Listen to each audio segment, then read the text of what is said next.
Bueno, la distribución exponencial.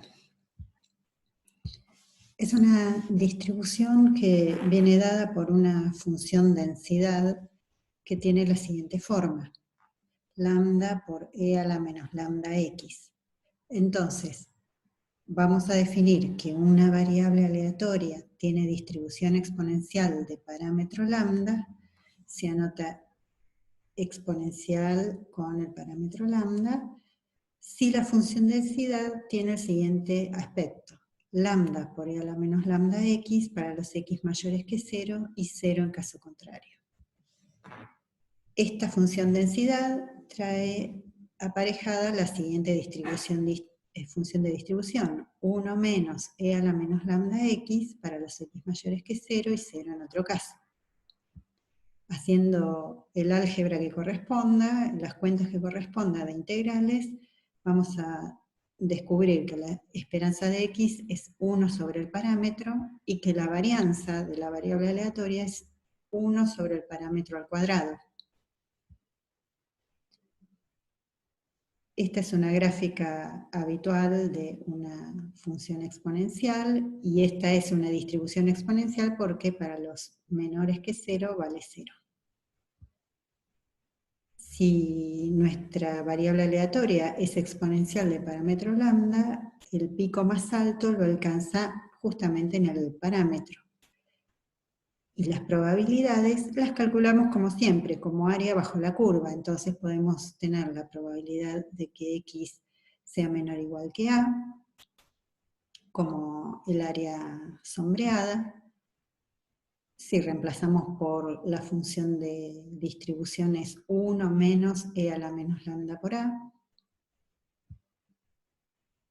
También podemos hallar la probabilidad del complementario, es la probabilidad de x mayor que a, es e a la menos lambda por a. Y como siempre, la probabilidad en un intervalo, área bajo la curva en ese intervalo, bueno, habrá que hacer la cuenta en el área sombreada. La distribución exponencial tiene una propiedad curiosa que se la puede llamar amnesia, olvido, falta de memoria.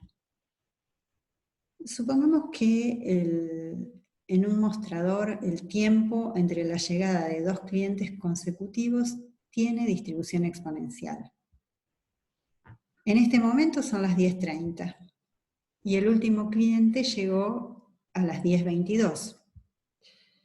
Me interesa calcular la probabilidad de que el próximo cliente llegue a partir de las 10:40. Entonces, la distribución exponencial hace que la probabilidad solo dependa del tiempo que transcurre entre el momento actual, 10:30, y las 10:40, y que no dependa de que el último cliente llegó a las 10:22. Es decir, que la distribución de alguna manera se olvida de lo que sucedió entre las 10:22 y las 10:30. Esto que expresamos tan coloquialmente lo hacemos en fórmula. La propiedad de falta de memoria la enunciamos así. Si x es una variable aleatoria exponencial de parámetro lambda, entonces la probabilidad de que x sea mayor que t más a, condicional a que x sea mayor que a, es lo mismo que la probabilidad de x mayor que t, para t y a positivos. O sea, es lo que en la diapositiva anterior enunciamos con palabras, acá lo tenemos en fórmulas. Para resolverlo vamos a expresar los dos pedazos de fórmula de la igualdad. Entonces, por un lado la probabilidad de que x sea mayor que t más a, condicional x mayor que a. Y luego haremos la probabilidad de x mayor que t. Entonces escribimos por definición una probabilidad condicional. Es la probabilidad de la intersección de ambos eventos, x mayor que t más a y el evento x mayor que a, dividido la probabilidad de la condición, x mayor que a. En el numerador, esa intersección se resuelve como la probabilidad de que x sea mayor que t más a. Vamos a ver un poquito más en detalle. Tenemos el evento X es mayor que T más A, intersección X mayor que A. Entonces, es la intersección de dos eventos, el X mayor que T más A, que es ni más ni menos que un intervalo semiabierto, de T más A más infinito, que lo podemos graficar así, y el otro evento en juego es X mayor que A, que es el intervalo A más infinito, es decir, este intervalo. Que algo esté en los dos a la vez significa que está en la zona cuadriculada, o sea que X tiene que ser mayor que T más A.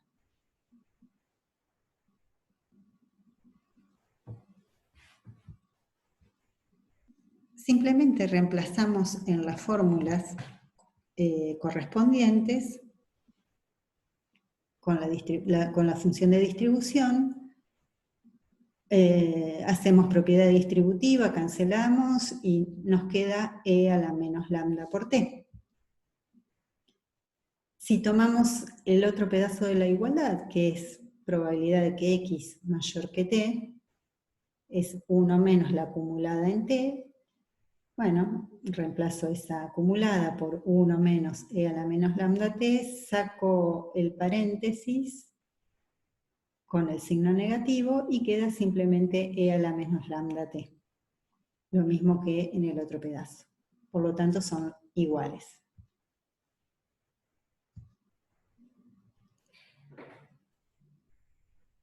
Hay una relación entre la distribución exponencial y la distribución de Poisson.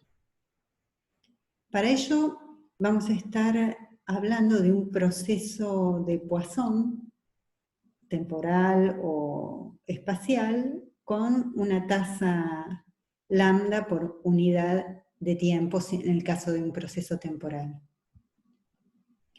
Entonces, ante ese proceso, yo puedo hacer dos cosas, o contar los eventos que suceden, o medir el tiempo que transcurre entre dos eventos consecutivos.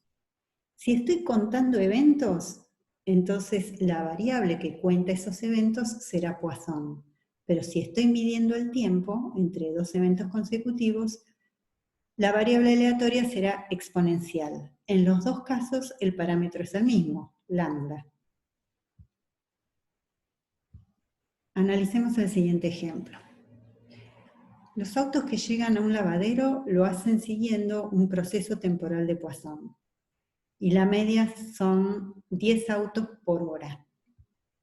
Surgen preguntas, por ejemplo, ¿cuál es la distribución del tiempo entre la llegada de dos autos consecutivos? ¿Cuál es el tiempo que se espera que transcurra entre dos autos consecutivos? ¿Cuál es la probabilidad que aparezcan determinada cantidad de autos en un lapso de tiempo? Entonces, dependiendo de si es tiempo o conteo, voy a estar usando una distribución exponencial o Poisson. Entonces, el proceso de Poisson es la llegada de los autos a ese lavadero. Tenemos un parámetro que está expresado como 10 autos por cada hora. Entonces la primera decisión que vamos a tomar si vamos a expresar en horas o en minutos. Yo elijo minutos. Entonces, llegan 10 autos cada 60 minutos. Eso quiere decir que es un sexto de auto por minuto. Si t es el tiempo en minutos que transcurre entre la llegada de dos autos consecutivos, esa t es exponencial de parámetro un sexto.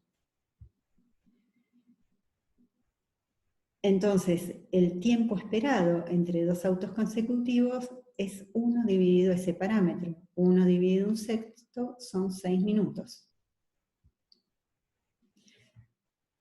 Cuando vamos a la tercera pregunta, que es la probabilidad de que en determinado intervalo de tiempo lleguen algunos autos, estamos contando, por lo tanto, la distribución que vamos a poner en juego es una Poisson. Definimos x24 a la cantidad de autos que llegan en 24 minutos. Sabemos que es Poisson, falta determinar el parámetro. El parámetro, como siempre, o por regla de 3, o como habíamos calculado que por minuto es un sexto de auto, en 24 minutos serán 24 por un sexto, es decir, 4 autos. X24 es Poisson de parámetro 4. Lo que nos queda escribir es la probabilidad que nos piden. Lleguen por lo menos 6 autos, pero no más de 8. Entonces, 6 es parte, porque es por lo menos. Y no más de 8, o sea, 8 también es parte. Entonces lo tenemos que escribir como la acumulada en 8 menos la acumulada en 5. Acumulada Poisson de parámetro 4 en cada uno de los casos. Atención al detalle que si la probabilidad arrancaba en 6, acá va en 5, porque es una variable aleatoria discreta. En este caso tenemos que prestar mucha atención a eso. Ya sea con la aplicación o con tablas, resolvemos cada una de estas acumuladas y esa probabilidad es el resultado que estamos viendo acá. Y acá finaliza la distribución exponencial.